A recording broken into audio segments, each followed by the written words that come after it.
Okay, it's good. I like the little message where it's like, it's scheduled for 3:10, but you can start early. It's like, thanks, Yeah. StreamYard. Thanks for letting me know. Yeah. So this will be fun. First live show I know. I'm so my excited. channel before. Is this the first one on your like overall channel, the official channel, not Patreon exclusive? Yeah. Wow. Yeah. Hello. I'm honored.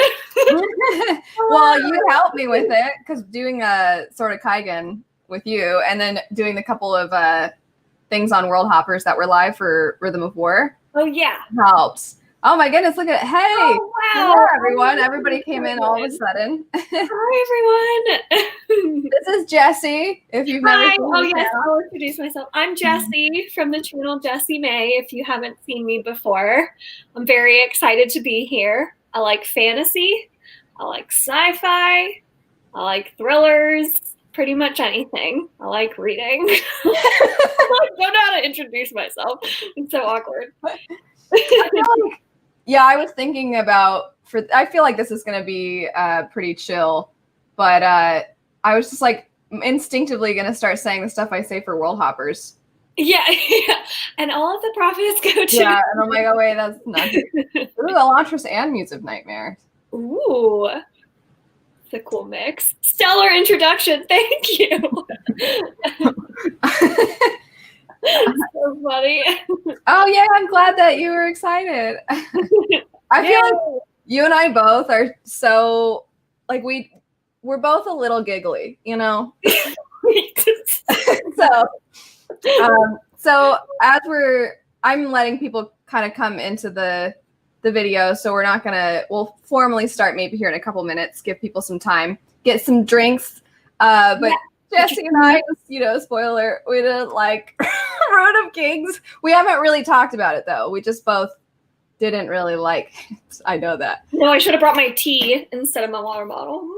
I have as you guys know, I love my sparkling ice.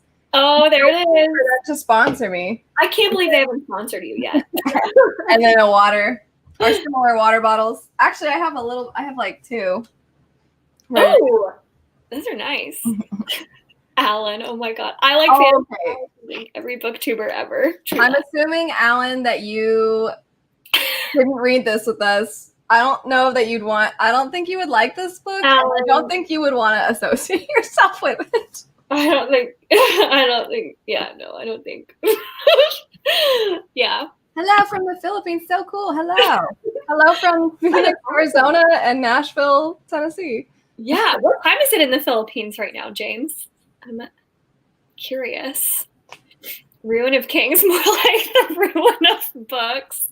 Alan, we're going to start non-spoiler, then we'll go into spoilers, but as your friends, that would... I don't think you would like it, and you're welcome to stay for the spoilers. Yeah, knowing your taste, Alan, I don't think this is the book for you. I hear ya, Lindsay. Hi, Andy. Hey, Andy. From Venezuela. So cool. Oh my gosh, so cool. Oh my gosh, hello from Egypt. So cool. Oh, I didn't see that. Oh, welcome, everyone. Hello. Jessie and I, before we got started, she was very nicely complimenting my hair, which this is not natural. My hair is straight, but I'm curious. I'm half Cuban. Do I look more Cuban when my hair is curly? Because I'm so pale that people assume. I would say so. Hello from Scotland. Super cool. That is cool. Oh, from wow. Belgium, England. Oh, my goodness. From everywhere. This is awesome. Yay, Haley. I don't think you were the only one who liked it. I did see a couple people really like it. And I know Katie over at Brightness Katie Reads, her channel's fantastic if you haven't seen her channel before. She loves this book. So if you love this book, go check out her channel. I mean, I'm glad that she likes it. The oh no was not like, oh no, how does she like it? Stupid. I just mean like, oh no, you look 0% cute. Oh, there you go, Alan. But oh no, like I don't want to say anything that's mean. Okay, cool. Is that Kenshin? Is your profile picture Kenshin? Denmark. That's awesome. And then so many From America of the United. Same.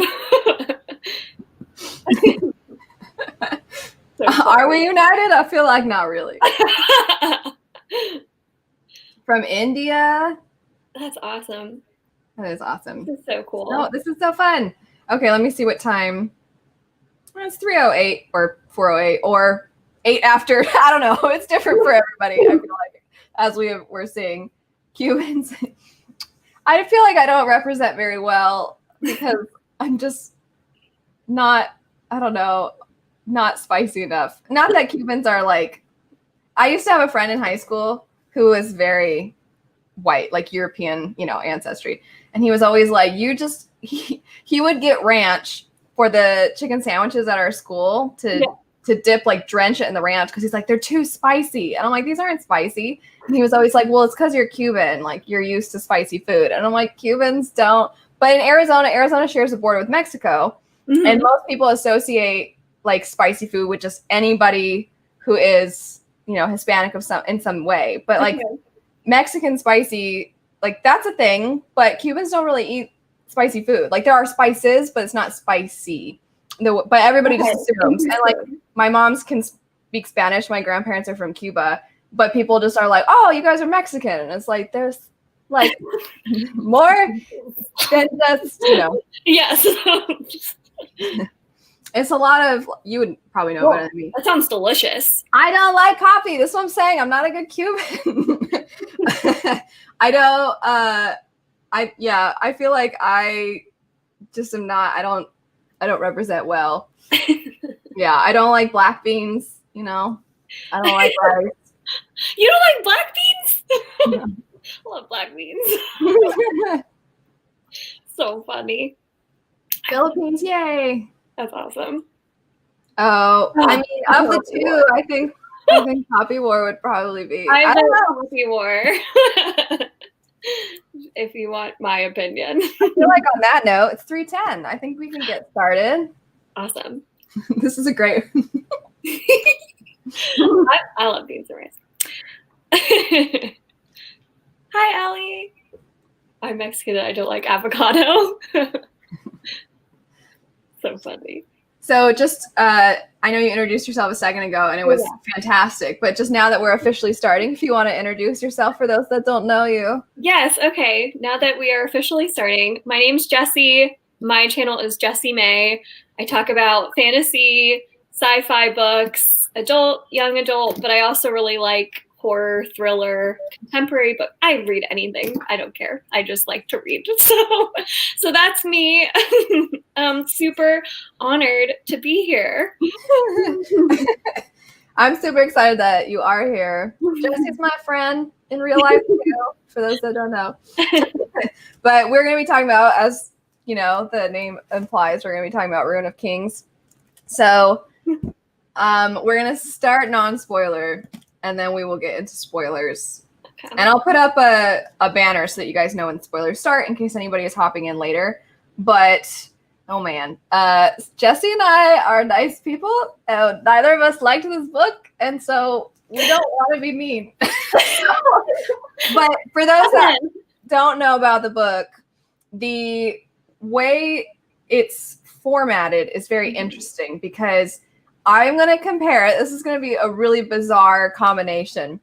It's like if you combined Name of the Wind with Nevernight and you smush those two books together. It's kind of the format. So you have somebody telling you their life story. This person, it's present day when the book starts, and this person is currently in a prison cell, and the jailer wants them to tell their story. So they start telling their story, and the jailer's like, no, don't start there, start here. And they're like, well, then you tell my story. So they take turns telling the main character's story, but they start in different places. So one of them starts further back. Sorry, I bumped this. So one of them starts further back, and the other one starts ahead. And so the older timeline eventually kind of catches up to where the first timeline started. And then that timeline goes to eventually present day. And then toward the end of the book, you finally get the rest of it in present day. But Jessie, were you expecting to spend so much of the book telling the life story? I was not expecting it. So I didn't know what to expect with this book. And it, I don't want to talk about this. The format, I think, was clever. It sounded really cool, right? Like the premise behind it sounds really cool. And also on top of kind of the alternating timelines and people telling the stories, you also have footnotes from another character perspective. Yeah, they kind of intersect. Yeah, interspersed throughout the book that I don't know are totally necessary, at least in this book. And I know that this is a 4-book series, so it could become more necessary. But the format, it was a clever idea. I think for me, keeping it as spoiler-free as possible, it didn't work for me because it introduced so many different types of magic, so many different characters, so many different plot twists and character twists, and having all of that on top of a very unique type of format, it was just like so convoluted in my head. And for most of this book, I was confused. I'm not going to lie. I skimmed the last like 140 pages of it because I just really, really wanted to be done with it. So, it's a 5-book series. Thank you, Stephen. So yeah, I think that if the format had been the way it was, but it didn't have quite as many characters or magic things introduced. I don't even want to say systems because it's just kind of different types of magic. It was too much. It was so very ambitious. I'll add to that.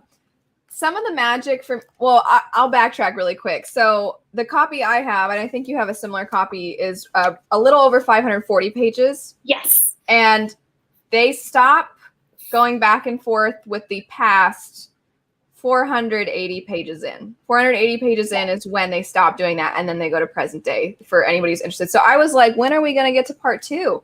Oh, almost the end of the book. So I wasn't expecting that. Now, the format for me, it didn't bother me. I actually thought she executed that well in that I wasn't confused.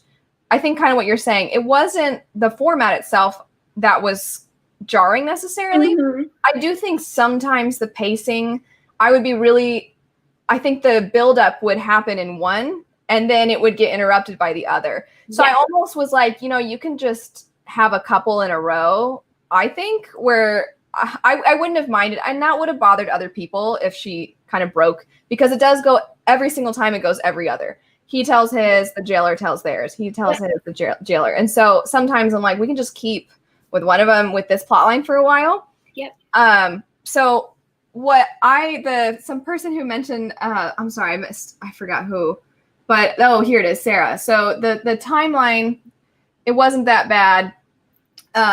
But it was the family thing that threw me. So, I mean, like, you can sit and like really make sure, but the family ones, I tabbed apart that when we get into, because I don't want to ruin, there's like a lot of reveals with family lines and stuff like that, so I don't want to ruin it for anyone. But I tabbed apart because I read this one part to my husband. I'm like, how am I supposed to keep track of this? Like, I was like reading just this one paragraph, and I'm like, does that not sound so confusing? But with the magic, for me, it was that a lot of the magic was somewhat similar, but not exactly. So there are mimics in this book where the mimics can like kill a person and then take their form. So like a Contra kind of thing. Yeah. And then you have some people who if they're wearing like a certain thing, then when someone murders them, then they like swap, their soul will go into that body of the murderer. Right. So like it's kind of like a mimic because the person who was killed is now that person. So it's like not exactly, it's like they're similar. Yes. And I understood them all separately, but that meant that like at any point anybody could be someone else. That's the problem. I felt like I don't want to say too much right now, but that's what I was talking about with like the amount of twists in the book. It was like every time one was introduced, it was like it was supposed to be this big, like, impactful thing for the reader where you're supposed to be like, whoa, that's so cool. And every time I was just like, what? Why? Like, I was like, that's too much. It's like, well, even like, so again, in the non-spoiler section here, even the learning more about the gods and goddesses, which I'm laughing at myself because I did a review for another book this month and I kept saying gods and goddesses, and I'm like, oh my gosh, I'm saying it too much. But same kind of thing when you start to learn more about them, and then you think you know what's going on with them, and it's like, just kidding, actually everything isn't what it seems. Yeah. And then you're just like, dang it, I felt like I was just getting a grasp on this, and then now it's different. So for me though, I wouldn't say I was sitting there like, it's not dense. I saw earlier somebody asked, is it a metaphor every other sentence? Because I jokingly said it's like Never to Win and Nevernight combined. Not so much that. It was more of the setup for the story, the footnotes thing, and like slightly edgy humor sometimes was more Nevernight-esque, whereas the, telling your life story thing. And also having, I'm not gonna lie, like a not very likable main character in my opinion. Yeah. I don't know. I feel like that's where I got the kind of Name of the Wind thing. But no, it's not particularly metaphorical, I would say. The writing is actually, I think the writing is really solid. Yeah. And I like the way, like reading the little blurb on this like snippet here on the back, I was like, dang, like she, it sounds stupid, but just the pure mechanics of sentence structure and word choice and stuff like that, I think is really good. But there's just, I didn't really like anyone in the story. There was one character I kind of liked. They're introduced way later, and you don't get a whole lot of them.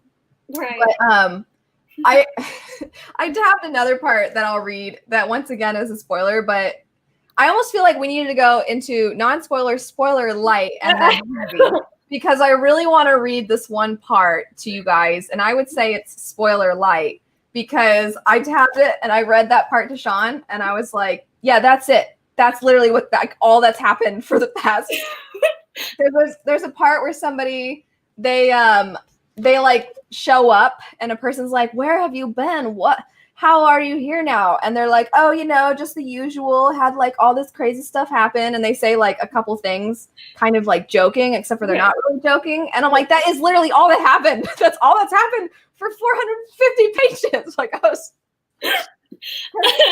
yeah, I mean, and the so I will agree. I saw like a couple people commenting that's why, like, all the things that we're describing is why they loved the book, and I think that's really cool. If you love like twist after twist, if you love like constantly getting introduced to new concepts and like new like families and politicking and like it. That's awesome. But it's almost like when we talk about the characters, I feel like I can't even say I liked any of the characters because none of the characters ended up being who they said they were. So it's like, I'm like, I don't even know who these people are, really. And they don't know either. Some of them do. Some of them are like, I'm actually so-and-so, and I'm actually this other person too. And then other people are like, wait, I used to be this person? I had no idea. And it's like, I don't have any idea either.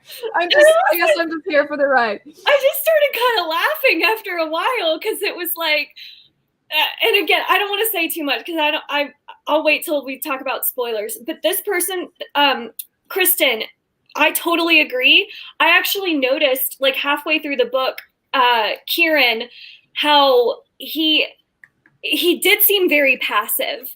And I think that there were slight exceptions to this towards the end of the book. I think he started getting a little bit more of his own agency, but for most of the book, he very much was just kind of being pulled along.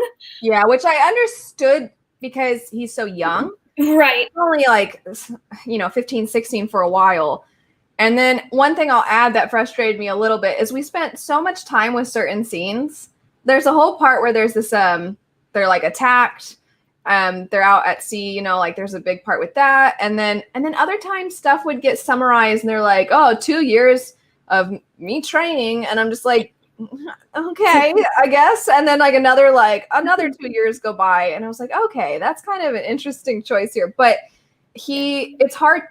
I mean, of course, a person's going to change in a couple years. So I feel like at some point the person got like much snarkier and kind of cheeky. Yes. But okay, I did tab one part because I hate this in books. There was one part where he's talking to someone, and this particular character is a slave, and they're basically, this other being tells them they basically just need to have an attitude adjustment. And I'm just like, like right here, it says, no matter what happens, no matter what chains you wear, you decide if you are free, no one else. And I'm like, except for kind of not really, if they're literally a slave, like, right. Their masters have decided that, I don't know. So they say, what are you saying? I should stop being so whiny? And the person grins and they say, yes. And I'm like, okay, I would be super whiny if I was a slave too. Like, I feel like in certain circumstances, the whininess made perfect sense. But they weren't, I didn't feel like they were that whiny in that situation, actually. I thought they were whinier in situations where they needed to be more quiet and observant and calculating. Because you do get kind of the political stuff, and you get people who have a lot of power and they have a lot of authority over this person. And like you're saying, this person is just kind of being dragged along. They don't have the opportunity to have agency because they have no, like they can't really do anything. Right. But then they do stuff that's so stupid. And we'll get like, I don't know, like there's like some people who you probably don't want to be hooking up with. Like, because I'm not upset that scene happened. I'm upset because I'm like, how can you be like, I don't know, like, don't, I guess. Very bad decisions. And he's a young character. So, I mean, some of it can just be written off with it being him as young as he is. But the other thing I wanted to know if you noticed this, because I started noticing this halfway through the book, how every time Kieran would get into a new situation with a new character, he'd be like, why is this thing happening? Or like, how is this thing happening? Or like, who am I? And every single time they'd be like, we're not gonna tell you. I tabbed a part where, oh man, I wonder if I can find it really quick. So I feel bad because sometimes I use different tabs for, okay, well, this tab is stuff I like, this tab is stuff I don't like, this tab is things I love. And for me, the pink was kind of like WTF.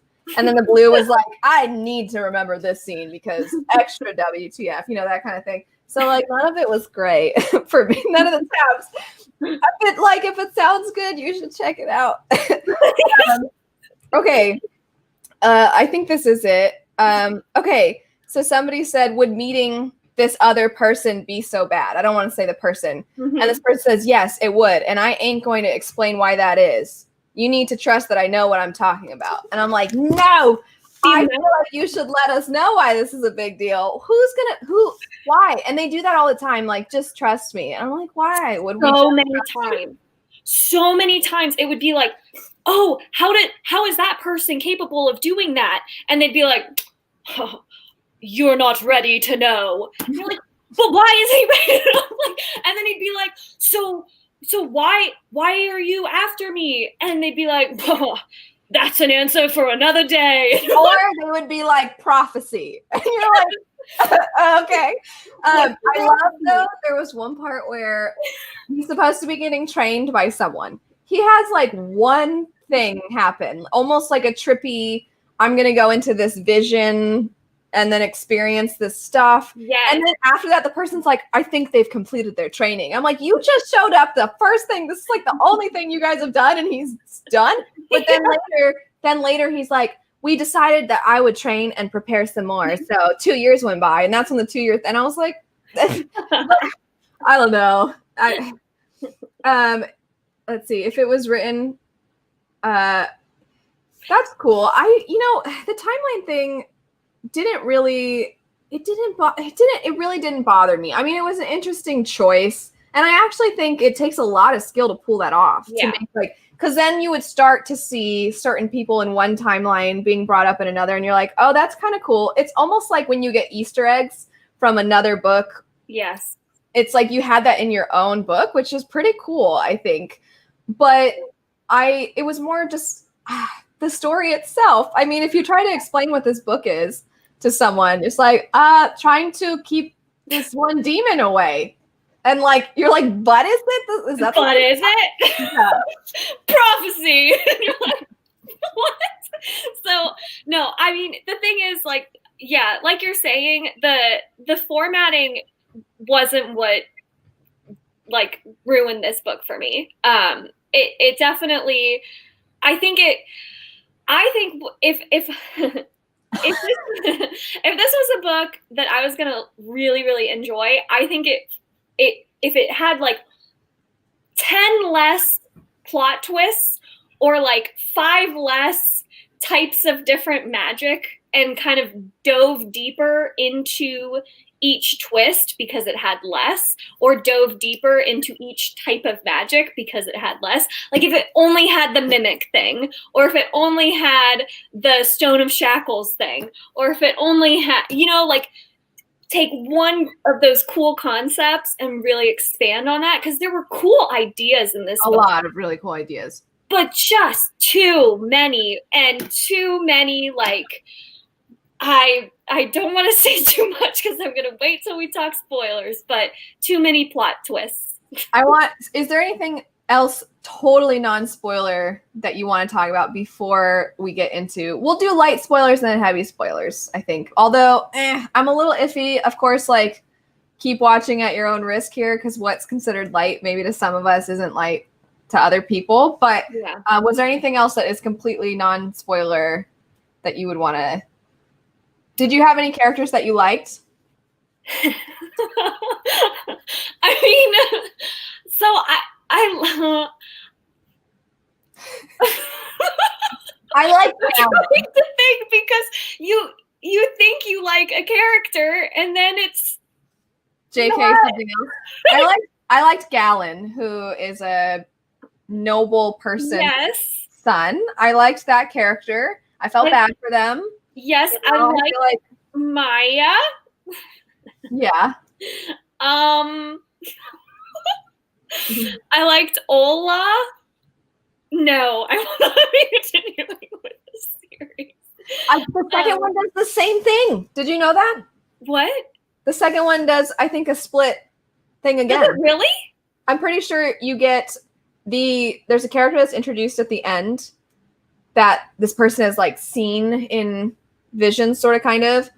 And that person, I think that person gets a, like, I'm going to talk about my life, sort of, kind of. And then someone else also, and footnotes again. Wow. I'm pretty sure. And then I saw... That's too much. I was looking at the reviews for the next ones, and I think there was somebody who, by the third book, because usually if you are getting to like book 3 of a series, you probably either you really like the series or you've always liked it well enough. But there was somebody who I saw a review for the third book that said, like, this got so convoluted. And I'm like, book 3 got convoluted? Like, oh my God. How do you after? I don't understand. But yeah, I saw a review that was like, oh, I love that this time around this person and this person are doing the point of views.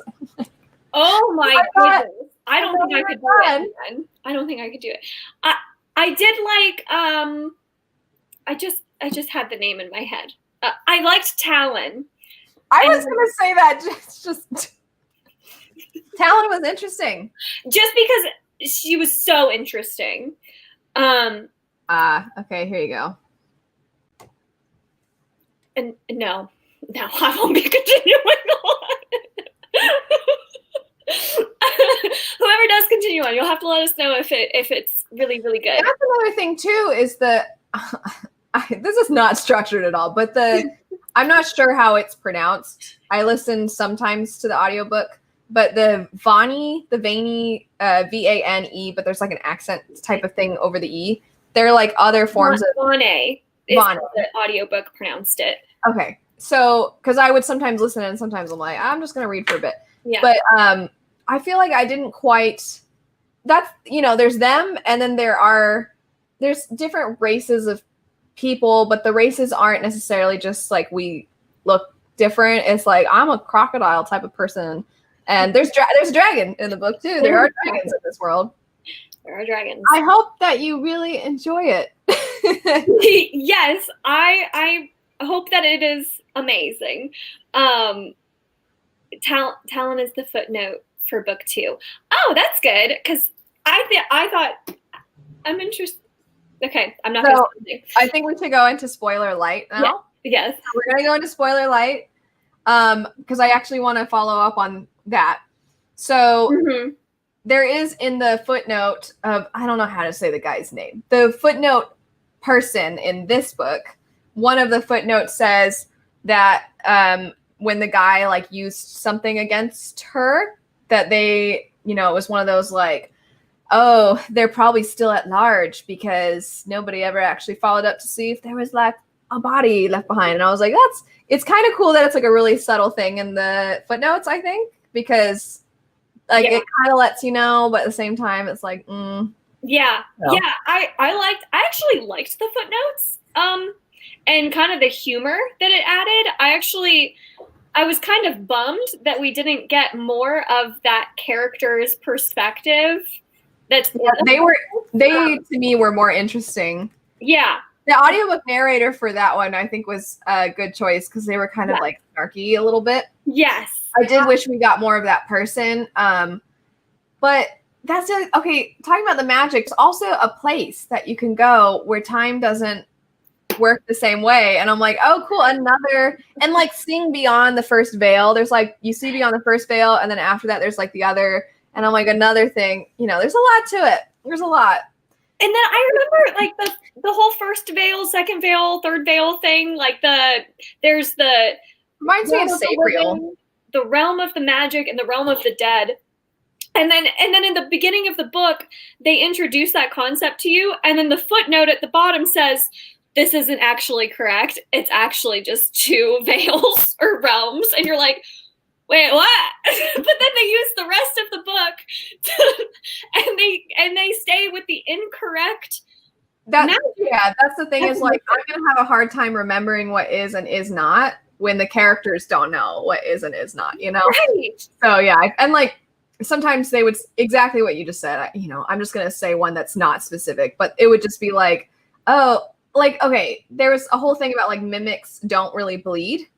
And there's a part though where like a mimic is pretending to be someone else and like they get roughed up a little, which we'll talk about that scene later. But there's a note in one of the footnotes says something like, oh, it's kind of interesting. I don't know how they managed to have there be blood because there's like, they don't really bleed. And you're just like, yeah, how did they? So, right. like, how though? Just explain it to you. I've read Sabriel twice. I read it once when I was a kiddo, and then another time later, and I don't remember a whole lot about it, but it is interesting. But the reason, you know, talking about the veil thing, there's like, have you ever read that book? We don't need to go into it. Oh, there's like bells, and they're like necromancers and stuff, and there's different like that's cool. There's like different layers almost until you get totally. Then anyway, yeah. Let's see. This author tried to pack too many elements. I guess from. Yes. I saw. Okay, I would love to know, and I kind of want to look into it. It says that she, let's see, she is a video game producer, and I kind of want to go back and see what video games she's, you know, like been involved with, because there are a lot of elements to this that I could see. So I'm a big fan of video games. For those that don't know. And video games are not held to the same standard when it comes to explaining things. Like you kind of are like, oh, that's just how that works then. And then you go with it. And I wonder if that's part of it. Interesting. Yeah. I wonder if that kind of influenced why I felt very confused a lot of the time. If that's her background and that's kind of the standard for video games. I don't play video games, so I wouldn't really know. I do need to play Final Fantasy X, I've been told. Yes, you do. You do. It's the best. But yeah, so I don't know. Maybe that does have some influence. I'm sure in some way it influenced her writing. So Brittany was funny because she was like, I also didn't really like that book. And she's a fan, for those that know books with Brittany, she's a really big fan of Molasses Book of the Fallen. And in some ways, which I've only read the first 2, I'm not saying they're alike, but the level of there's so many things involved with the world and the magic, and you don't get a whole lot of explanation. Like, you get some. I wouldn't say the writing is dense at all. The writing itself is pretty straightforward, but there's so many elements that it reminded me of Malazan in that way, because, and I feel like with that series, you're just like, all right, I don't know what this is, but like, I guess I just will have to accept it. Yeah. And then you keep going, and then eventually you find out, I guess. And I think if you're somebody who doesn't need things, I feel like Brandon Sanderson has spoiled, which, by the way, can I just say, apparently this was compared, it said something like for fans of Brandon Sanderson somewhere, and I was like, what? This is the least like Sanderson, I feel like, of many adult books that I have read. I don't know. I'm just trying to made into video games besides Witcher. Oh man. Be on the lookout. There's a potential World Hoppers video coming out within the next couple of months. We only have so many that come out about that topic. Q and TG have a video. I think I have a video.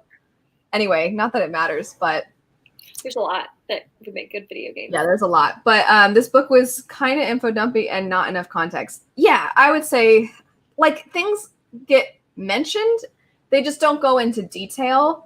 And I feel like they're not super fleshed out because you don't see it in, like, applications of it a whole lot.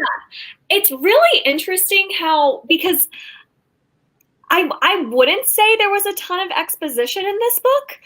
Almost. And because exposition is something that you're not supposed to do too much of as an author, but I almost wish there was more, because I feel like it was a fast-paced book, but it was, in my humble opinion, a little boring, and it was not I wouldn't call it info dumpy, because it needed more. It needed more information being told to you than what it gave you. So weirdly, I think we're quite a few of us are saying a similar thing where like it was and then it wasn't though. But like, I think this whole book felt like a giant prologue, in my opinion. But then to find out that the other books follow the same format makes me feel like, okay, this might just not, I don't know. Because if it was all of this, I'm not going to lie. When we got to part 2, 480 pages in, I was pretty into a lot of the stuff that was happening. And I'm like, okay, this is pretty cool. Like, I like seeing how all this tying back together. I like seeing the character have more agency now. I like seeing things finally come into, I guess, like fruition, if you will. Mm-hmm. And then, but then like more things started to happen. Then I'm like, what? Okay, I guess that's, so it was kind of like there's more to the demons and demon realm and like Prince of the Demons and all that stuff that I was like, I don't know. What's happening now? I don't. I mean, I'm like trying to think, because I tried to like think in my head. I should have made a list of it before the live show. My bad. But every different type of like magic thing, and I can't call it a system because it's not a magic system in this book. It's like we've got mimics, we've got resurrections, we've got reincarnation, we've got deities that are hidden, we've got like the gods walking among us trope, we've got house politicking, we've wizards and sorcerers and witches, we've got like immortal beings, Boromirs, Vanays. What are the difference between the Boromirs? You have the reptile people. They told us one time, but we didn't see any of it. You have I guess it's pronounced a gaish or a gashi. I'm not sure. An enchantment that forces the victim to follow all commands given by the person who physically possesses the totem focus. So it's kind of like in Starlight Archive, there's like a stone that a certain person, like whoever holds the stone, that kind of vibe. Yeah. So there's that thing too. Sorry to interrupt. I was just trying to. No, yeah. I mean, I was just trying to like go through in my head like every single thing, and then we maybe saw like 3 of those things actually in action and like got a good sense of that thing, but like, and then we've got dragons. It's like, what? The dragon can like enchant you. Yeah, like can send you to like can make you like hallucinate. Like what? Okay, so I wanted to note too that they have this isn't a magic thing, but it's just like another layer to everything where it says they have Ogenra, or I'm sorry, Ogenre is how it says it's pronounced, which is somebody who is an illegitimate child and they're unrecognized of one of the royal families, but they're not necessarily unwanted. They're considered an important part of the political process because of their ability to circumvent the God-touched curse, which there's another thing, right? Yes. So I think it's kind of cool. Like that concept is cool. And I actually really liked that. The whole idea that illegitimate children of royalty are not necessarily like cast away. A lot of times you actually want them near because you can take advantage of the fact that they are slightly distant, which I think is really cool.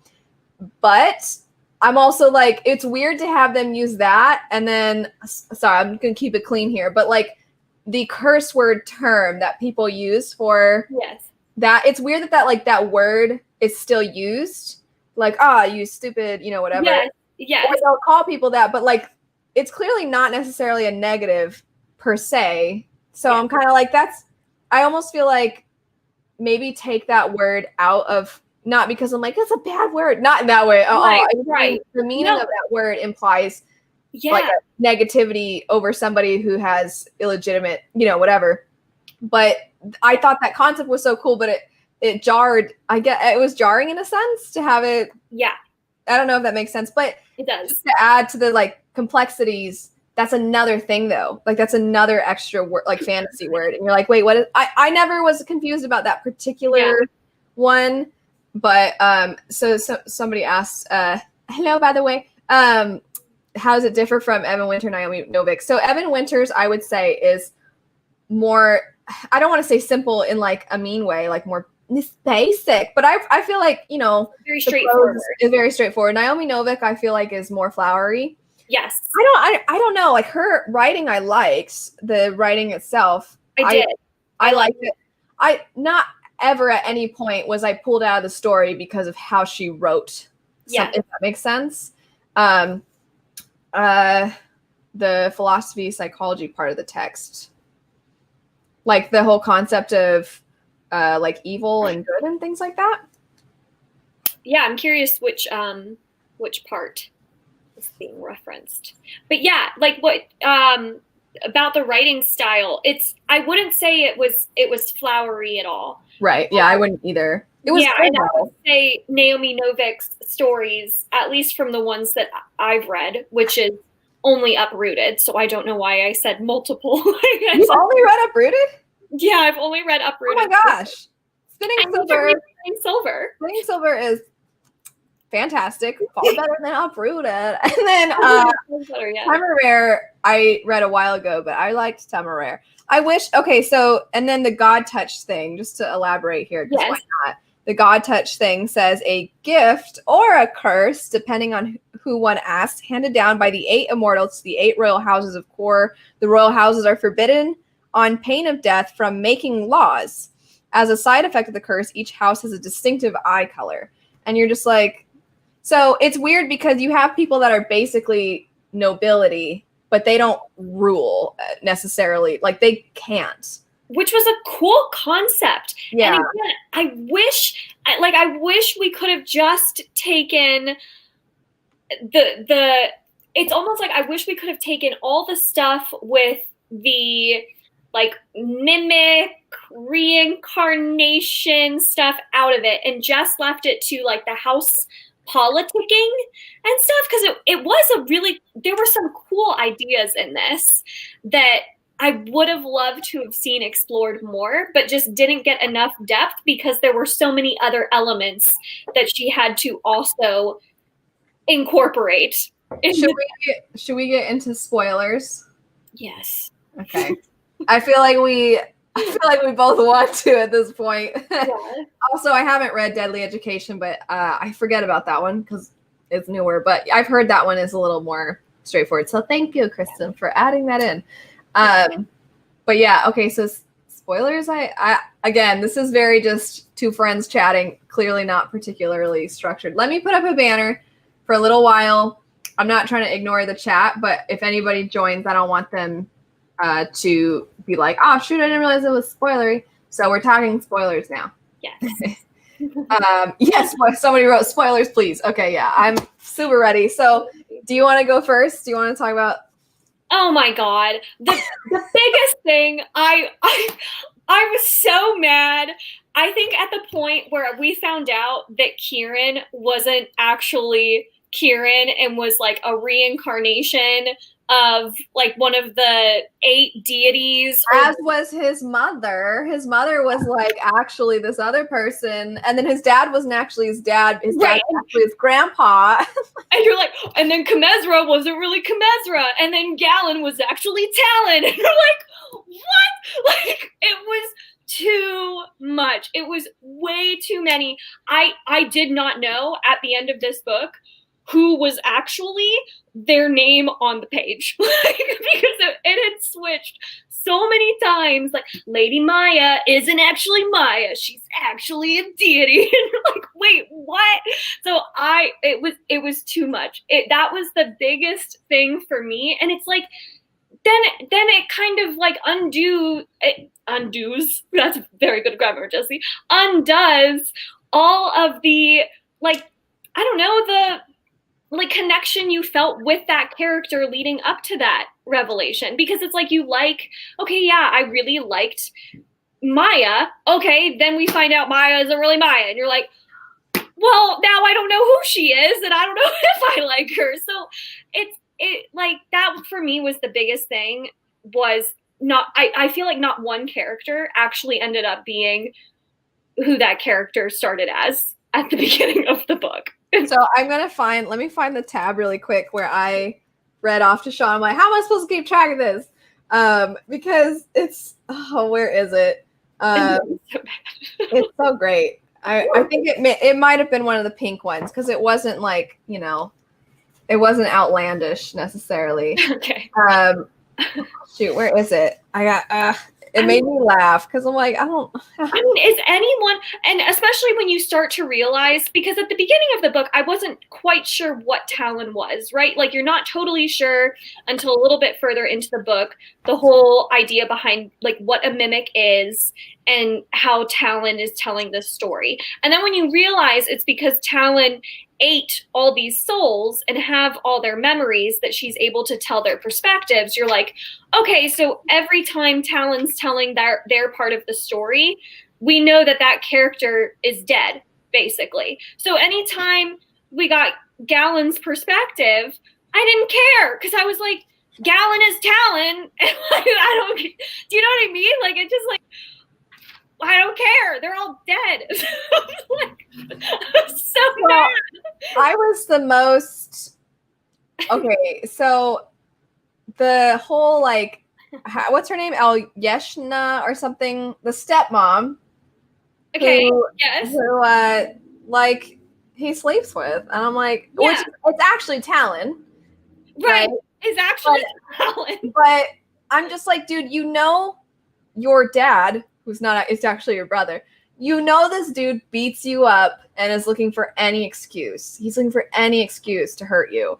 And this lady comes in and she's like, I can't tell if you're brave or stupid, but I'm going to cry and I'm going to like, we're going to drink a little. And then like just my body being pressed up against you is going to get you really excited. And then, but like, he doesn't have this thought, like, I probably shouldn't follow through with this. Right. And I mean, there is a discussion later with his aunt, which I guess technically isn't, whatever, where she's like, did you want that though? And he was like, no. And she's like, okay, well, I'm gonna have a talking to with her then.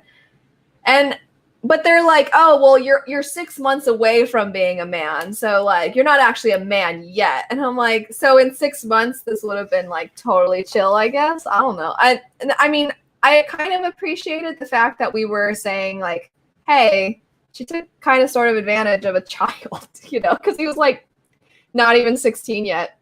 But also I'm just like, he is so snippy how do you say the dude's name? Like his dad. It starts with a D. I don't know. Desrin?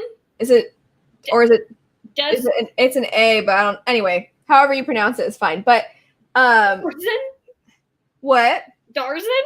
Something with a Z, right? Yeah, I think so. So somebody said, wasn't it strongly hinted that she pushed him?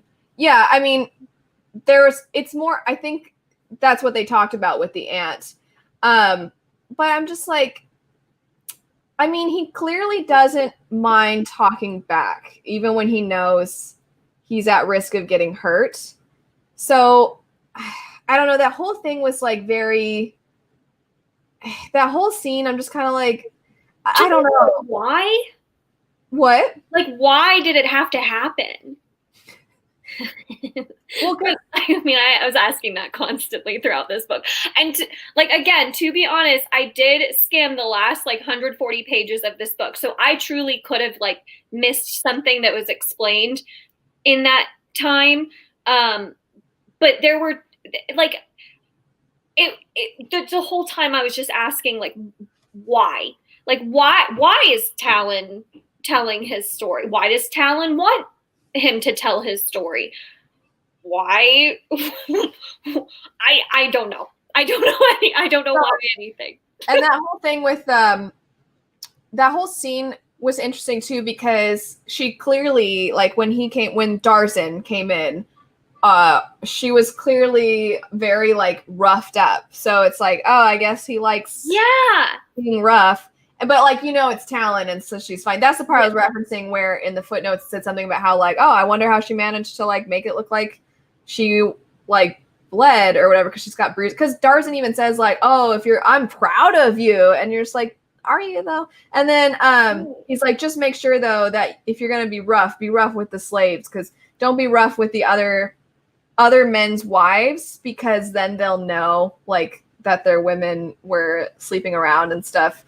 And I'm just okay. I don't know. But meanwhile, Kieran, I guess I just don't understand, because Kieran, and I'm not trying to make light of that situation, because that situation is, dark and sad, but he has no problem stabbing a guard. And when they're whipping that girl, he talks back all the time, even though when he knows he's going to get beaten for it. He's really snippy all the time. And then I just seemed I don't know, that part was, but not necessarily even just that part, just in general, his behavior. I'm I feel you need to chill out a little bit and then be sneakier. You need to not put such a target on your back. Not saying he deserves because Darzan is an animal, right? He's disgusting. He's a terrible human being. And I'm glad that Kieran thinks he's a terrible human being, right? But it made it almost feel the stakes weren't that high if he can just say anything. Darzan clearly has plans for him, but he doesn't for a long time. He doesn't know. I don't know. And I mean, that's the thing with his character.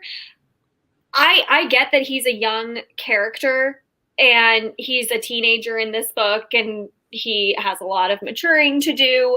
And I think he was 16 when he was taken into Darzan's care and found all of that out. But yeah, almost 16. Almost 16. That's right. 16 is when he becomes the man or whatever.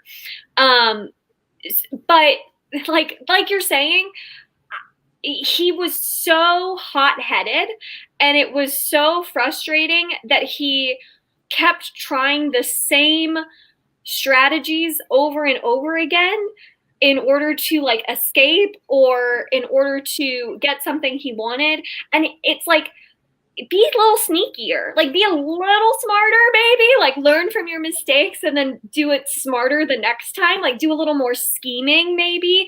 I don't know. He was just not a very smart character. It was not very compelling to follow. So, he was very mouthy. Yes, very mouthy.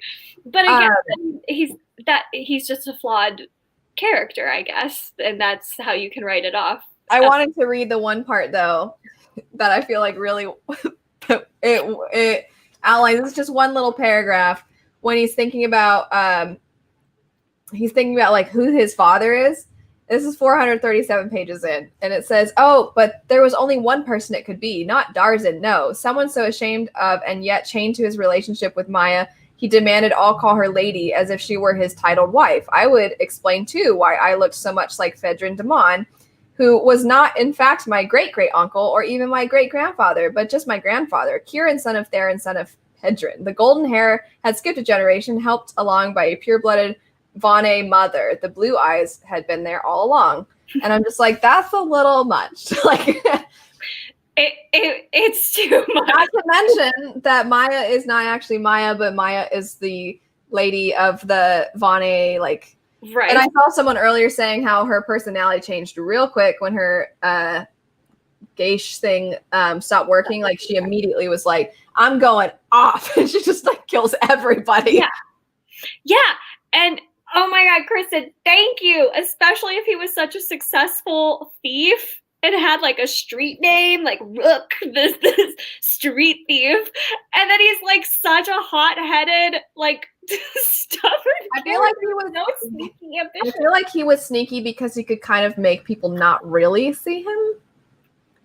But how? Because he had the hair and the eyes that like made him like royalty or whatever. So I'm like, how did he dyed his hair initially? Because there's the whole thing with her name starts with an M, Moria or something like that. Moria, where she's like his hair. Oh, and the guy Butterbelly, is that his name? Or he thinks like he's like, oh, clearly his hair is not really black, and the girl even thinks like, why did you dye this like gorgeous hair while she's brushing it and stuff. I don't know. And like Talon used to be lovers with Ola. There's that whole thing too. Do you know that? What is this? What is this book? And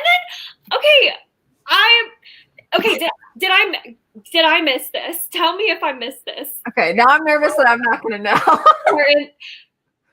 Talon's dead, right? Didn't she get killed?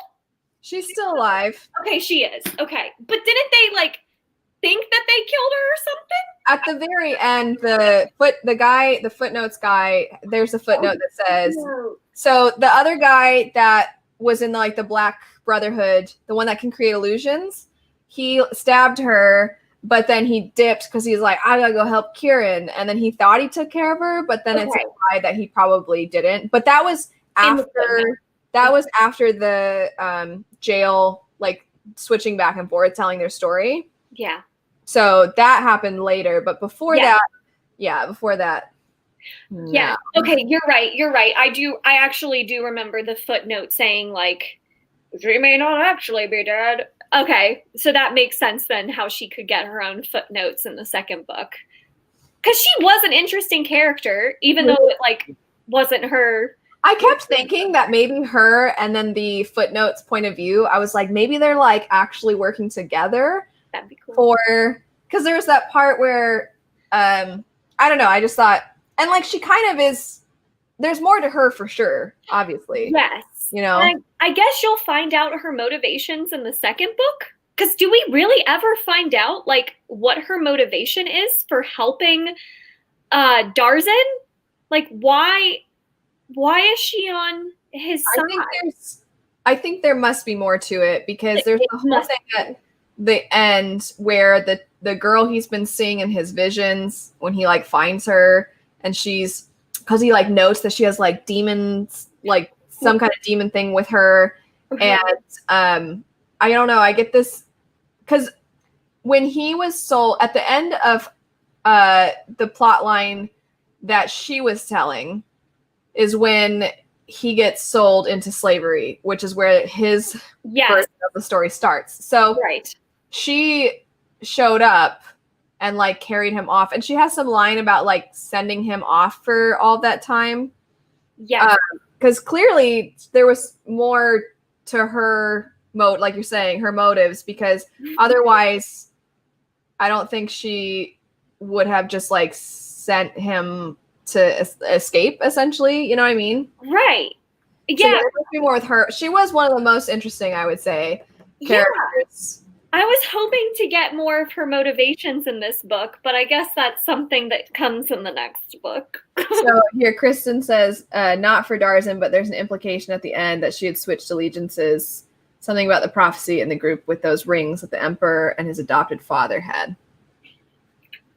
group with those rings that the emperor and his adopted father had. Well, then there's the Rune of Kings is the sword. The sword. That I'm like, we should have, I mean, there's so much going on, but I'm like a little bit wish that, because they're like, it's been in the arena the whole time, you know, like that whole thing. And I'm like, yes. I was supposed to like be looking for that. Was I supposed to be looking for this sword? Like, I don't know. I don't know if we were supposed to care about the sword and then it was supposed to be this like big thing when it was like Kieran has Rune of Kings. I remember them mentioning the Rune of Kings earlier in the book as like in a painting or something. Yes, it was like an aside. It was because I remember and I was like, oh, that's the name of the book because that's why I remembered. But then we don't like talk about it again until Kieran gets it at the end. Yeah, you're Thainriel, which is Godslayer, the Rune of Kings, the Emperor's sword, a powerful artifact that is believed to make its wielder completely immune to magic and thus is capable of killing gods. Yes. So, and then Kieran picks it up, I think, and it just immediately knows how to use it. Yeah, so he uses it because he's able to make the geish of the point of view. Get out of here! We are talking about it. We're like, oh no! I remember saying in your stories, Pierre, that you liked it. Jessie and I did it. And I'm sorry. This is like sorry, you didn't like Final Empire. yeah. So funny. Oh my god. This is shown later. Oh wait.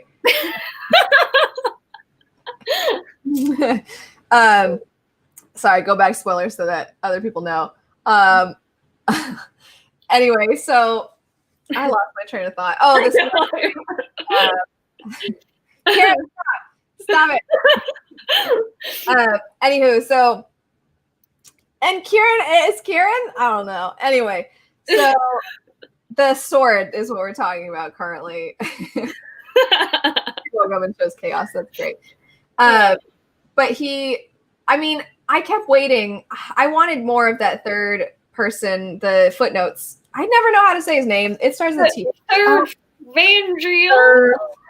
Is it? Herbashar? So, basically. Whatever his name is. Herbashar. I was like that. I'll admit I was a little like, oh shoot, I don't want him to die because I want more of this guy. So at the end, I was kind of So it was cool that the sword kind of came into play the way it did. But then by doing what he did, that unleashed the geish is of everyone, which then somehow the demons. So that's cool. I think all of these things are connected, but I don't know how. Somebody maybe warn him, just so you know, this sword, if you, I don't know. Right. But do we, okay, the thing is, I'm not going to continue, so I don't really. There was one part where when the demon, the salt, whatever, it starts with an X, when he comes back again, and there's a line that said he reveled in bashing husbands' heads together with their wives' heads and killing them that way. And I was like, what a very specific thing to. Thank you for showing us that he truly seems terrible. Is it Zolfarath? Is that how you say it? The demon? I don't know. It started with an X. XALT. Something like that. Yes. There was one part though. So this book, sometimes the humor, I don't think the humor clicked with me. Thurvashar is the guy's name, but yeah. So Kieran, that's the other thing. The chick that decides to be a ghost so that she can help. Is that Tyenso? Yeah, so she is actually Raviri, which is her name, which is she married her father. Got you, Dad. There's that whole thing. And then she ended up actually surviving. So, but then she fought the other guy, Gaedrith, and almost won. Right. And then when Gaedrith shows up, this is basically the very end of the book. And then he says, I assume you killed Tyenso, and Gaedrith says, you may need to be more specific. And he says, Revere, your wife. Ah, yes, she acquitted herself admirably. I almost regret I had to slay her. And then Thurvashar says, really? And then he says, no, I was being polite. I'm like, this is like the final showdown. Like, I don't know. And like what you just read, nothing makes sense to me in that sentence, because we're referring to the character by two separate names, and we don't know if so. Did you kill her? Like, it's so confusing. Why does it have to be so confusing? The other thing with oh my God, Gaedrith. How much buildup was there for Gaedrith to be this like really bad villain? I felt like there was so much buildup for this guy. But then Kieran finds the sword, and then he's dead. And we're like, well, that was easy. I don't know. Here's the part that I really, really, really wanted to read to you. Okay. So when he shows back up, when Kieran shows back up, right? It's been 4 years when he shows back up, and he's talking to his pal Jareth. And then he says, what happened to you? And Kieran says, oh, the usual, kidnapped, sold into slavery, kept prisoner by a dragon. Same old stuff. And I'm like, that literally is all that happened. That's literally it. And then it says right after that too, like, Jareth laughed, shaking his head in wonder and assuming I was joking. I'm like, yeah, we got that. Like, of course we did. I don't know. Thanks, Kieran. Thanks for that, Kieran. I wasn't able to pick up through context that he didn't just believe that was true. I liked Jareth. Jareth was okay. He was the one that he's the one that jumped in, right? And he was like, I'll duel on your behalf, because the third whatever guy, they're like, he is calling you a cheater, and like, I can't let that stand. And then so he demands a duel, and I'm like, that's nice of him. Yeah. That may have been when you started skimming, so. Yeah. Okay. To be fair, I could have really liked this book if it was like the only big reveal at the end was like Kieran was reincarnated and was a deity, and that would have been like, whoa, what? I was trying to tell you that a while back. Yeah. Hey, Jessie, I found an even better tab that with the family, like how all over. So, okay.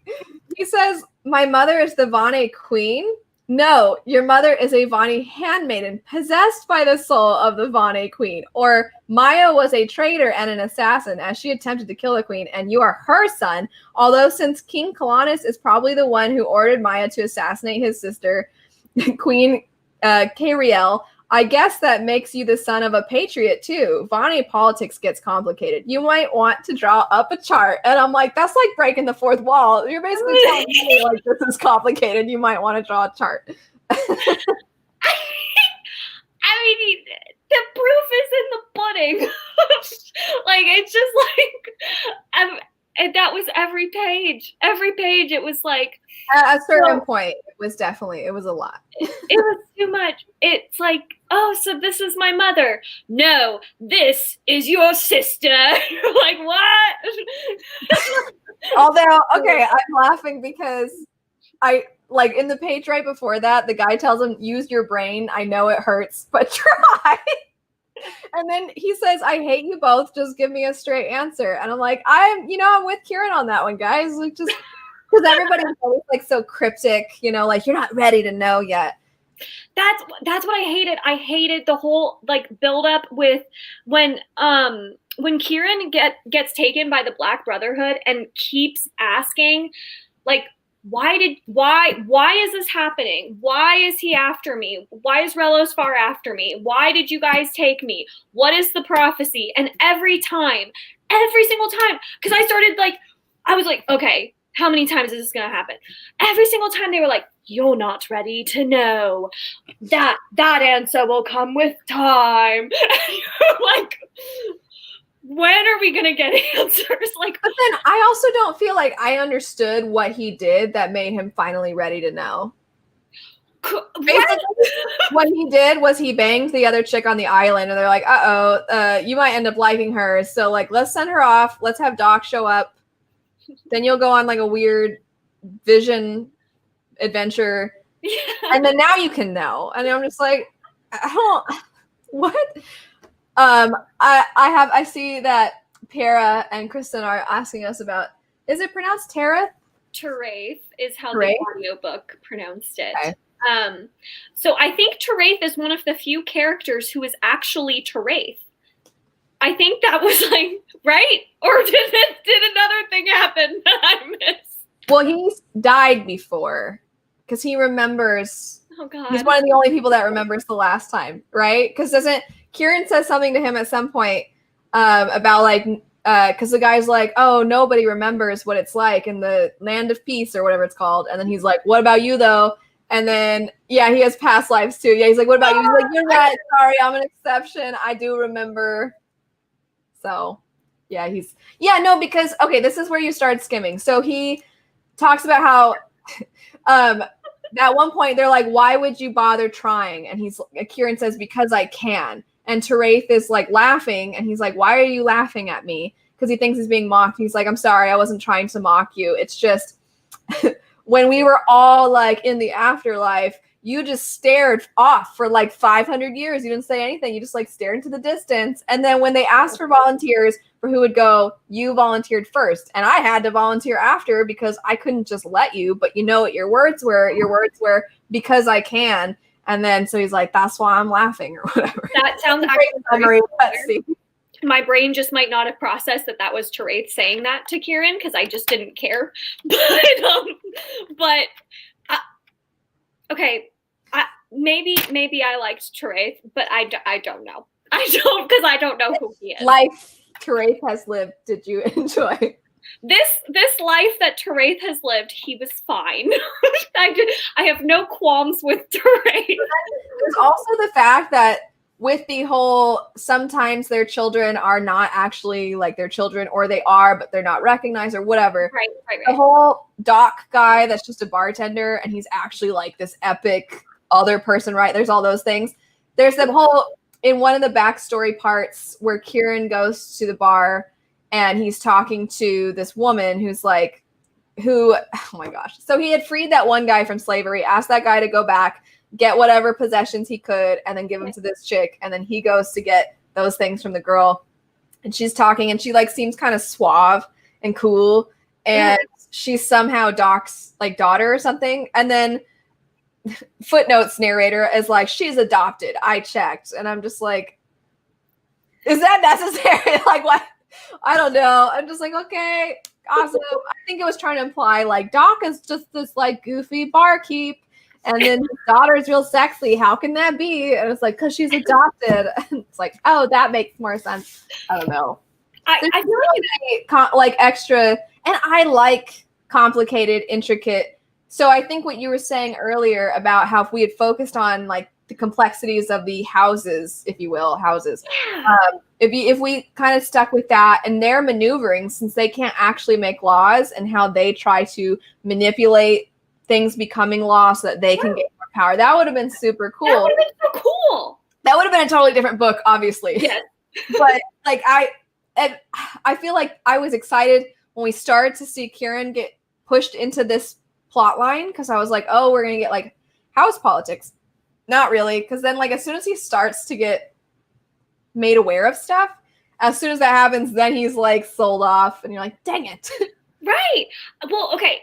And I feel like you can't have both reincarnation and soul swapping in the same and mimicking. And the mimicking. You can't have all three. Come on, like I am not smart enough to follow all three of those different. Everybody's reincarnated and has past lives, but then you could have your soul swapped with someone else, so you have the past lives of someone else's life, and then you have the mimic who can eat souls and take over their lives and have memories of past lives, but have never actually lived. You can't have all of it. Come on. So Another thing they did in the book is sometimes when they would talk to Kieran, they would say your mother and father when they were referencing Ola and Serdia. I don't know how to say it. They would say like, oh, your mother and father. Because at one point Talon says like that she's basically his parents because she's eaten both of them. So therefore she's like basically his mom and dad. And he's like, don't say that. And I'm like, but not technically his mom and dad. Those are his adopted parents. His real parents are Darzin and but not actually. That's actually his brother. It's like the book knows it too. At one point, it was like his father, and then in parentheses, it's like, but actually his brother attacked, so and so, which was actually this person. Like it acknowledged it. So I mean, I think everybody knows. We've been talking for an hour and 15 minutes that we're talking about spoilers. So. If Piera is still here. Oh my god. Yeah. I mean, I feel bad. It does have a lot of. That's great. Thank you for that. Jesus. It does have a lot of potential. If it focused on just the reincarnation of the deities versus the house politicking, like just focus on like one or the other. I don't know. Then maybe I could have liked it. But I know a lot of people love this book. So maybe a lot of people were able to follow the complexities of the magic and all that much better than I was. I don't know. I never felt, it definitely got complicated, but I don't mind. I mean, heck, Stormlight gets really crazy sometimes, right? There's a lot of epic fantasy that gets really intense. And I don't mind that. I think it can make for really interesting rereads. I mean, I just finished the book, Mask of Mirrors. Okay, I don't know if you're going to pick up that book or not. But so I was talking to Monet from Life as Monet, I think is her channel name. And she's like, oh, tell me if it was good. And I was like, I mean, I enjoyed it. I was like, I never at any point had any idea what was going on with the magic at all. Like, not at all. And there are some times where in books, I'm okay with that. Yeah. But for me, this one, like, I didn't like the characters, really. I think Mask of Mirrors, like, I kind of enjoyed the characters enough to be like, I don't know what's really going on, but, like, I'll follow you there. And then I didn't really know what the plot was either. I think it was kind of, and then to have this format, which, again, the format didn't bother me, but then the pacing was interesting. I don't know. It was a lot of mix of things where ultimately like all those certain things together just didn't quite click. Maybe if I liked the characters more, I would have. Yeah. I feel like if I really loved them. The only time Let Me Tell You My Life Story book I think has really worked for me was Bloodsong by Anthony Ryan. Okay. I did like it a lot in that book, but that's because I loved that character. That character is like, I loved him so much. But it's not like magic shows up in that book, and I didn't know what was going on usually when the magic showed up. The character didn't either. He's like, what the heck? Which I was like, I don't know either. But so I guess that's so what is happening? We're talking about Ruin of Kings. We're yeah, you'd be very confused if you just jumped in. Para, this book could have stood on its own. And that's the thing, like a lot of this could be resolved with more time and more pages that the rest of the series is going to provide. I think, like you're saying, if you don't connect with the characters on any sort of level, or just like all of those elements on their own are cool to me, but when you put them all together, I didn't like it. It was too much. So I'm not interested in continuing on with the series because I don't like all of that stuff being piled on top of each other. I would rather just, I don't know. And looking at the synopsis of the sequels, it really seems like a big part of the next ones is like the battle against the demons, essentially, which I just didn't feel like. Yeah, I'm not that interested. Well, I feel like this whole first book didn't really I mean, there's obviously like the demon shows up. There's stuff going on with them, but it didn't feel like they're end goals for villains. You know what I mean? I guess I didn't feel like that was where we were going. So because there are definitely books, like I'm thinking of the Shadow of the Fox trilogy, which is YA, but I feel like you build up to this huge because there's like demonic monster type things in that series, and I feel like there's like hints of it, but within the first book you have like a different enemy, and then like it still has to do with the demons, but like as the trilogy goes on, it builds up a lot more. Yeah. And in this one, I feel like we got a lot of stuff that ultimately, I don't know how to say it, ultimately like kind of didn't really matter. Like the being on that island felt like it was supposed to be him training, except for I didn't really see him training. It was kind of like, now I'm going to try to trick the dragon by playing the music, and then the dragon's going to force me to keep playing the music, and I'm like, this like the statue garden thing. I don't know. Yeah. And I kind of felt bad for the dragon. It was sort of kind of trying to save him. Yeah.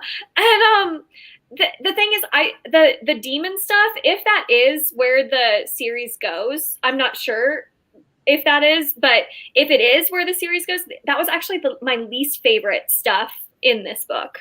I actually much preferred learning more about the like tighter.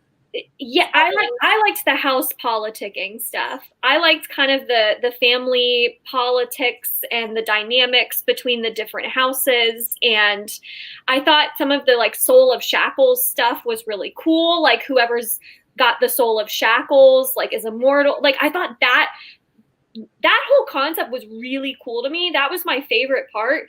I didn't care really about the demon stuff. So I didn't see the movie, but did you see the newer, is it Mission Impossible, where like the plot twist is always somebody like pulling off the map? That's what this book felt like. Yes. I haven't even seen that movie, but like I watched the honest trailer for it, and that's what this feels like. Just that it almost loses. Okay, I almost feel like this book could have been so fun if it was just house politics with mimics and people who can like swap bodies if like this person murders this person, because then you would constantly be on edge, like who is that actually that person? You can't trust anybody. I feel like it could have made for some great plot twists. But like get rid of the deities thing. Let's get rid of the demons and the gods, and let's just focus on like the Soul of Shackles and the mimics being around and the house politics. That would have been so cool. It's really not. It's not bad. I wouldn't say it was bad. I'm gonna say it's not for me. And I think that the writing was great. I thought some of the ideas were really cool, like the ones we're talking about. That kind of stuff is like so cool to me. And I don't think that the characters were like badly done or anything like that.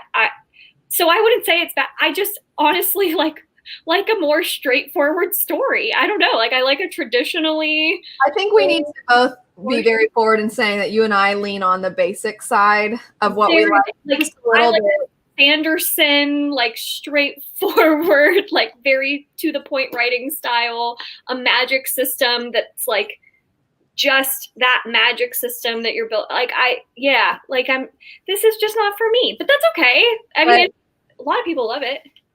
Are you willing to publicly say what your rating would be? Oh, well, so my rating system on my channel, if you aren't aware, I don't give star ratings anymore. I used to, but just because star ratings are so subjective to each person, you know, a 3-star could mean very different things to different people. So I just say it's not for me.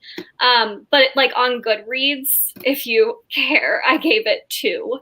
But that's kind of like a not for me rating. I really don't think.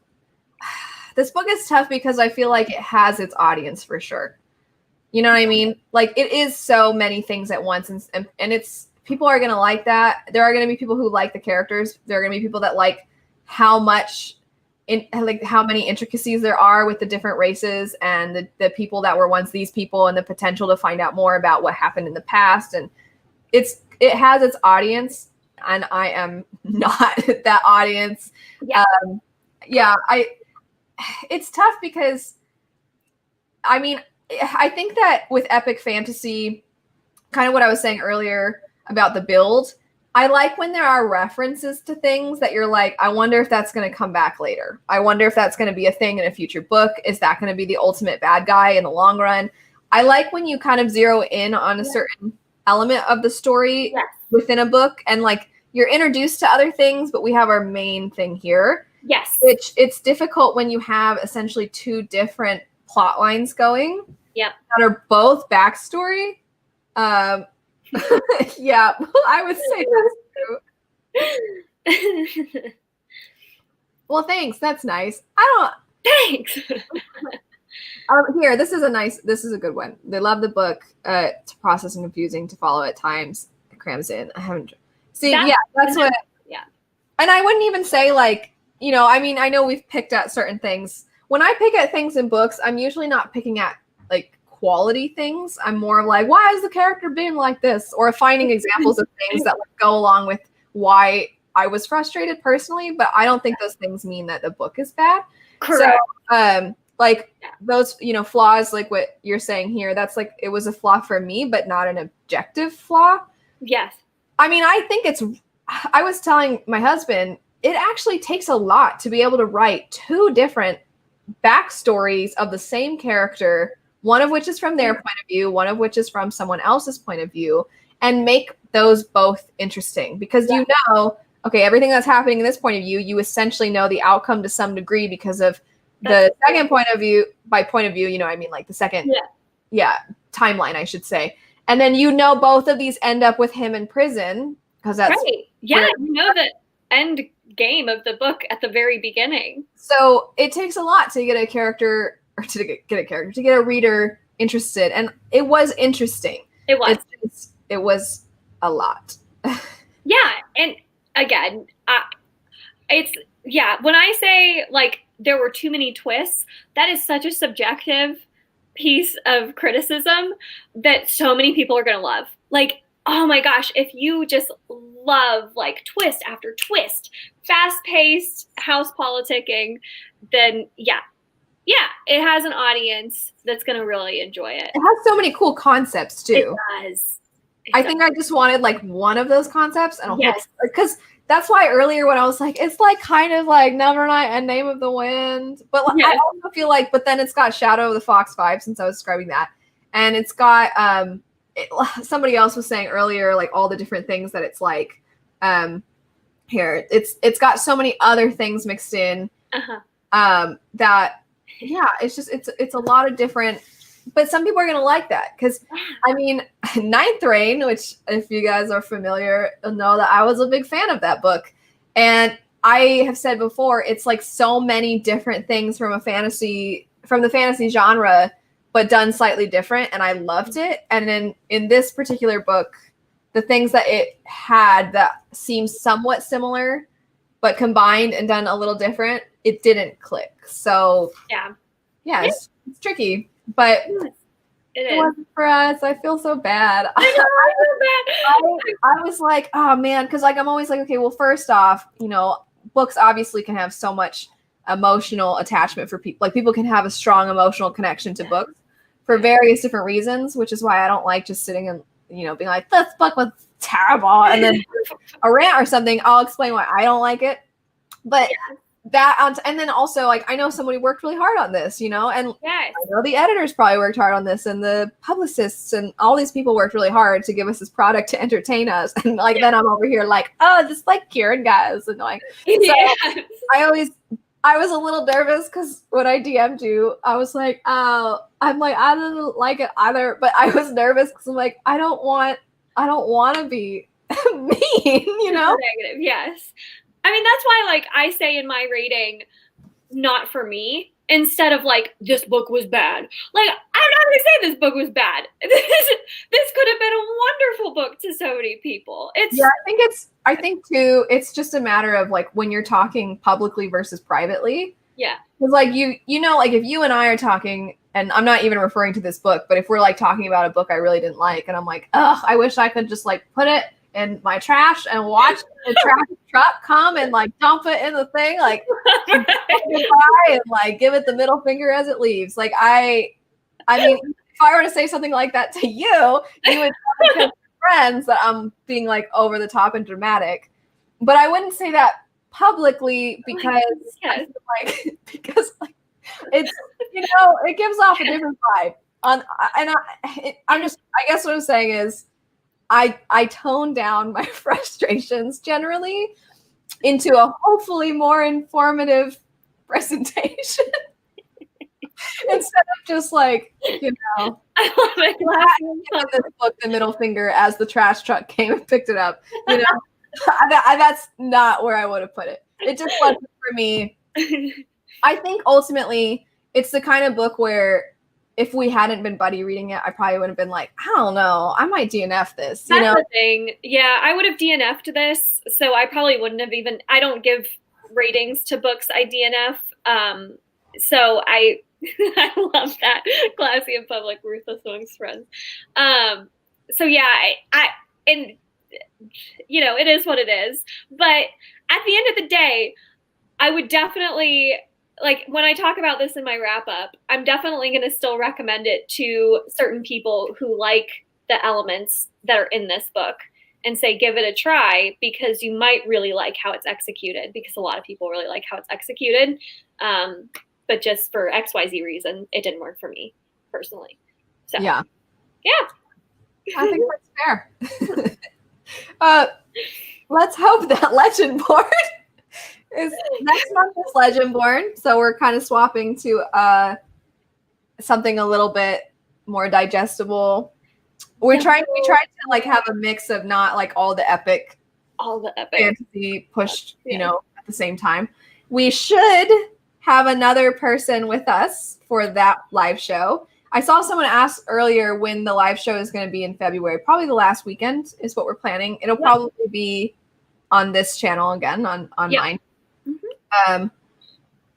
See, that's awesome.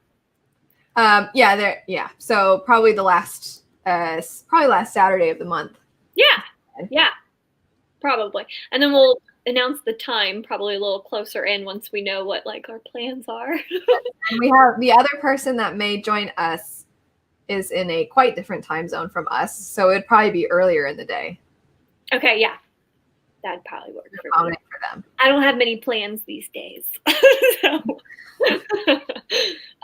just like, hey baby, don't, you know, like yeah.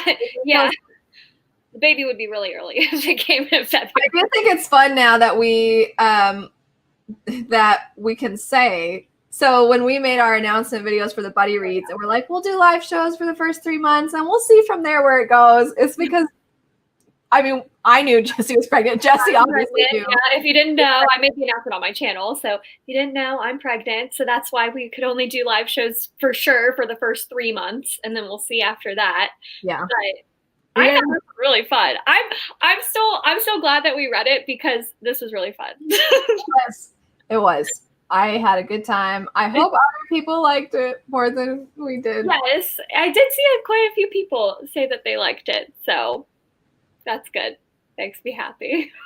Yes, that's the goal. That is the goal. You want to like what you read. Yay! Indeed. Congrats, Jessie. Thank you. Now we just need that one guy to talk about trying to seduce us into taking our clothes off. Oh. You know? Like how babies are made. This Yeah. It's so funny. Oh my god. I'm glad that was the only gross comment we got. Yeah. Yeah, everyone was very nice in the chat. Thanks for joining, everyone. This was fun. Hopefully it wasn't too frustrating if you loved the book. Yeah, Pierre was like, ugh. I'm living. So funny. It was fun. I had a good time. Thank you, everybody who joined us. First official live show ever done on this channel. Yeah, that was fun. Thank Jessie for that, because I was too scared for like years. I was like, I don't know if I want to do it. Pray for live shows. So we'll be back with another one for Legendborn in February. I'm excited. I've heard good things. I think our basic hearts are going to like that one. Yes. I think it's very different. Yes. Fingers crossed to the other person that they'll be able to join us. I messaged them and they said they think they will be able to, that they're planning on it. So okay. Yeah. But I don't want to like throw them under the bus essentially by being like, they're definitely going to be here if something comes up and they can't. So anyway, thanks for joining, everybody. Thank you. Thanks for having me